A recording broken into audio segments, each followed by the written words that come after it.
राधिका एक गरीब परिवार की सीधी सादी लड़की थी। कॉलेज में उसका पहला दिन था। वो पढ़ाई में अच्छी थी, इसलिए उसका एक अच्छे कॉलेज में एडमिशन हो गया था। राधिका जब पहले दिन कॉलेज पहुंचती है, लगता है तुम कॉलेज में नई आई हो। इस कैंटीन में ये टेबल बुक है, यहाँ पर ऐश्वर्या की जगह है, वही अक्सर इस टेबल पर बैठती है। यहाँ से उठो और सामने वाली टेबल पर जाकर बैठो।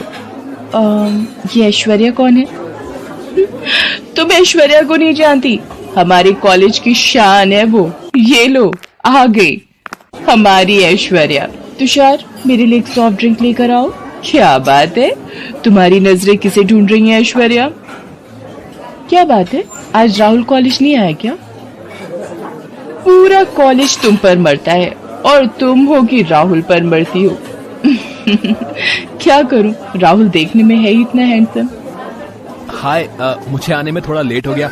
मैं अपनी पसंद की कोल्ड कॉफी लेकर आता हूँ। भैया, मेरे पास 100 रुपए का नोट है, आपके पास चेंज होंगे तो आप चाय के पैसे ले लो। कोई बात नहीं, बाद में दे दीजिएगा। ये लीजिए, 100 रुपए की चेंज मेरे पास है। एक कोल्ड कॉफी देना। थैंक यू, मैं कॉलेज के बाद आपको चेंज लौटा दूंगी। अरे कोई बात नहीं, इट्स ओके। अगर आप देना ही चाहती हैं तो मैं नेक्स्ट टाइम कॉफी पी लूंगा आपकी तरफ से। राहुल, अरे यार, कब से तुझे ढूंढ रहा हूँ।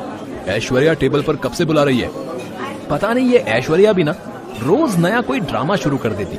चल देखता हूँ अब ये क्या प्लान करने वाली है। वैसे मैंने आपको पहली बार कॉलेज में देखा है। What's your good name? जी, मेरा नाम राधिका है। आज कॉलेज में ये मेरा पहला दिन है।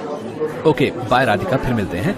ओके गाइस, नेक्स्ट मंथ हम कॉलेज ट्रिप के लिए गोवा जा रहे हैं, तो मैं इस बार अपने बर्थडे की पार्टी गोवा के क्रूज पर देने वाली हूँ। ये लड़की भी ना। ओह सॉरी राधिका, मैंने देखा नहीं। मेरी वजह से तुम्हारी चाय जमीन पर गिर गई। रुकिए, मैं दूसरी ले आता हूँ। It's okay. वैसे भी मेरा लेक्चर है अभी। कुछ दिन बीत जाते हैं। राहुल और राधिका अच्छे दोस्त बन गए थे। राहुल और राधिका को साथ में हंसते और बातें करते देख ऐश्वर्या को ईर्ष्या होने लगती है। क्या बात है राहुल, आजकल तुम राधिका के साथ बहुत समय बिता रहे हो। तुम्हें तो ये भी नहीं पता कि 2 दिन बाद मेरा जन्मदिन है। ऐसी कोई बात नहीं है ऐश्वर्या। राधिका के लिए ये कॉलेज नया है तो मैं बस उसकी हेल्प कर रहा हूँ। बाकी वो भी हमारे साथ गोवा ट्रिप पर चल रही है। मैं उसी बारे में उससे बात कर रहा था। ऐश्वर्या राहुल और राधिका का साथ में मिलना जुलना बिल्कुल भी पसंद नहीं कर रही थी। वो जब भी उन्हें साथ में देखती तो जल भुन जाती थी। सभी कॉलेज ट्रिप के लिए गोवा पहुंचते हैं। वाओ ऐश्वर्या, तुम्हारे पापा ने ये क्रूज कितना सुंदर सजवाया है। मेरे पापा कॉलेज के ट्रस्टी हैं। उन्होंने कॉलेज में पहले ही बोल दिया था कि जब हम लोग गोवा ट्रिप पर जाएंगे तो मेरी बेटी अपना आलिशान जन्मदिन क्रूज पर ही मनाएगी। इसीलिए उन्होंने सारे इंतजाम पहले ही करवा दिए थे। आज मेरा जन्मदिन है, मैं गोवा ट्रिप पर आए कॉलेज के सभी बच्चों को पार्टी दे रही हूँ। मुझे यहाँ सब दिखाई दे रहे हैं, पर राहुल कहाँ है? मुझे ये नहीं पता। उसने अभी तक मुझे बर्थडे विश भी नहीं किया है। राहुल को तो मैंने अभी राधिका के साथ उस तरफ जाते हुए देखा है। जब देखो तब राधिका राधिका। इस लड़की की वजह से आज राहुल के पास मेरा जन्मदिन मनाने तक का वक्त नहीं है। पर आखिर ये दोनों हैं कहाँ?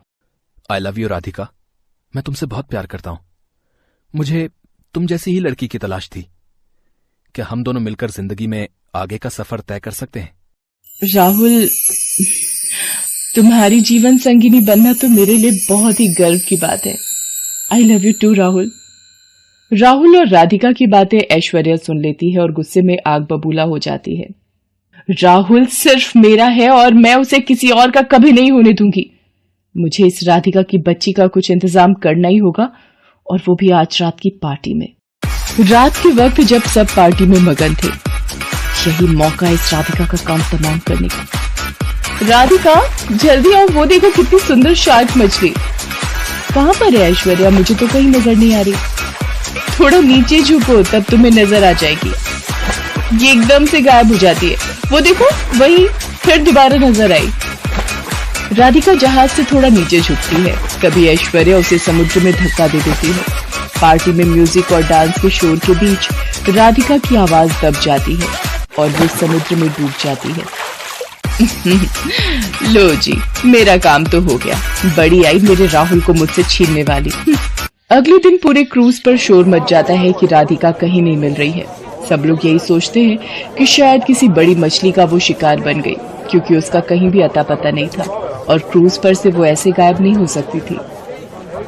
सब लोग वापस आ जाते हैं। राधिका, तुम कहाँ चली गई? तुम्हारे बिना मेरा बिल्कुल भी मन नहीं लगता है।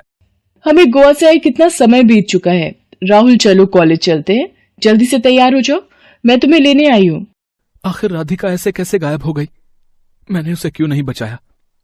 मैं हमेशा अपने आप को इस बात के लिए जिम्मेवार मानूंगा। मैंने ही उसे अपने साथ गोवा चलने के लिए जिद की थी। वो तो जाना भी नहीं चाहती थी। राहुल, तुम समझते क्यों नहीं हो? राधिका मर चुकी है। पिछले 6 महीनों से उसका कहीं भी अता पता नहीं है। सारे गोताखोर हर तरफ ढूंढ चुके हैं पर उसकी लाश तक नहीं मिली। अब तक उसे समुद्री मछलियों ने अपना शिकार बना लिया होगा। नहीं, मुझे अभी भी यकीन नहीं हो रहा है कि मेरी राधिका मर सकती है। राधिका जिंदा है। मेरा दिल कहता है वो एक दिन जरूर वापस आएगी। उधर समुद्र में डूबते हुए राधिका का सिर एक पत्थर से टकरा गया था। उसे अब होश आता है। मैं कहाँ हूँ और ये जगह इतनी अजीब सी क्यों है? घबराओ नहीं बेटी, तुम जलपरियों के देश में हो। मैं जादुई जलपरी हूँ। मेरी 2 साथियों को तुम बेहोशी की अवस्था में दिखाई पड़ी थी तो वो तुम्हें यहाँ ले आई। फिर हमारे जलपरियों के देश के वैद्यराज ने तुम्हारा इलाज किया। अब तुम कैसा महसूस कर रही हो बेटी? आज पूरे 6 महीने बाद तुम्हें होश आया है। क्या? मुझे यहाँ पर 6 महीने बीत चुके हैं। ऐश्वर्या, तुमने मेरे साथ ऐसा क्यों किया? मैंने तुम्हारा क्या बिगाड़ा था? बेटी, ये इंसानों की दुनिया ही ऐसी है। यहाँ मतलब के लिए लोग अपनों को भी नहीं छोड़ते। तुम तो फिर एक गैर लड़की थी। आओ, इस जादुई पानी में देखो उस लड़की की सच्चाई। पलक, उस 2 कौड़ी की लड़की राधिका का तो मैंने काम तमाम कर दिया है। बेचारी सीधी सादी बनी फिरती थी। मेरे राहुल को मुझसे छीनने चली थी। मैंने उससे उसकी जिंदगी ही छीन ली। आज शाम को मेरी और राहुल की सगाई है। उसके बाद हम दोनों को एक होने से कोई भी नहीं रोक सकता। जलपरी, क्या आप मुझे एक बार मेरे राहुल का चेहरा दिखा सकती हो? हाँ राधिका, ये देखो। राधिका, तुम कहाँ चली गई? मैं ऐश्वर्या ये सगाई कैसे कर सकता? तुमने मुझसे वादा किया था तुम मुझे छोड़कर कभी नहीं जाओगी। तुम क्यों चली गई? लौट आओ राधिका, अपने राहुल के लिए। जादुई जलपरी, मेरी मदद करो। मुझे अपने राहुल के पास जल्दी पहुंचना है। कृपया करके कोई रास्ता बता दो जादुई जलपरी। राधिका, मैं तुम्हें जादुई जल से बनाई कालीन देती हूँ। तुम इस कालीन पर बैठ जाओ। ये तुम्हें जल्दी ही राहुल के पास पहुंचा देगा। और ये जादुई जल भी लेती जाओ ताकि तुम ऐश्वर्या की सच्चाई सब लोगों को दिखा दो। आपका बहुत बहुत शुक्रिया जादुई जलपरी। आप सच में बहुत ही अच्छी हो। आपने मेरी जान बचाई। मेरी इतनी सहायता की उसके लिए मैं हमेशा आपकी एहसानमंद रहूंगी। मेरा आशीर्वाद सदैव तुम्हारे साथ है राधिका। अब जल्द से जल्द अपने राहुल के पास पहुंचकर सगाई को रोक दो। राधिका जलपरी से विदा लेती है और जादुई जल से बनी कालीन पर बैठ जाती है। वह कालीन हवा में उड़ने लगता है और उधर राहुल और ऐश्वर्या की सगाई की तैयारियां चल रही थी। राहुल और ऐश्वर्या एक दूसरे को सगाई की अंगूठी पहनाने ही वाले होते हैं। तभी राधिका जल्दी से वहां पहुंच जाती है। राहुल, रुक जाओ। ऐश्वर्या से ये सगाई मत करो। राधिका, तुम जिंदा हो। मैं जानता था तुम्हें कुछ नहीं हुआ होगा। मेरे साथ तुम्हारा प्यार जो था, फिर मुझे भला कैसे कुछ हो सकता था? वरना इस ऐश्वर्या ने तो मुझे कब का मार दिया था समुद्र में धक्का देकर। राहुल, ये लड़की झूठ बोल रही है। मैंने इसे कोई धक्का नहीं दिया था। ये तुम्हारी और मेरी सगाई को रोकना चाहती है। चलो राहुल, हमें देर हो रही है। राहुल, मेरे पास सबूत है जो तुम्हें और सबको बताएगा कि किस तरह से इसने मुझे समुद्र में धक्का दिया था। ये देखो। राधिका हवा में जादुई पानी उछालती है और एक दृश्य बन जाता है जिसमें सब कुछ सामने आ जाता है। ऐश्वर्या घबरा कर रोने लगती है। ऐश्वर्या, तुम्हें अपनी दोस्त कहते हुए भी मुझे शर्म आती है। तुमने मेरे प्यार, मेरी राधिका को मारने की कोशिश की। मेरी नजरों से दूर हो जाओ राधिका। मैं ऐसी मंडप में तुमसे सगाई करूंगा, सबके बीच। ऐश्वर्या, मैं चाहती तो तुम्हें पुलिस के हवाले भी कर सकती थी, पर मैं ये नहीं करूंगी। किसी के सच्चे प्यार को दूर करने का क्या नतीजा होता है, शायद अब तुम्हें समझ आ गया होगा।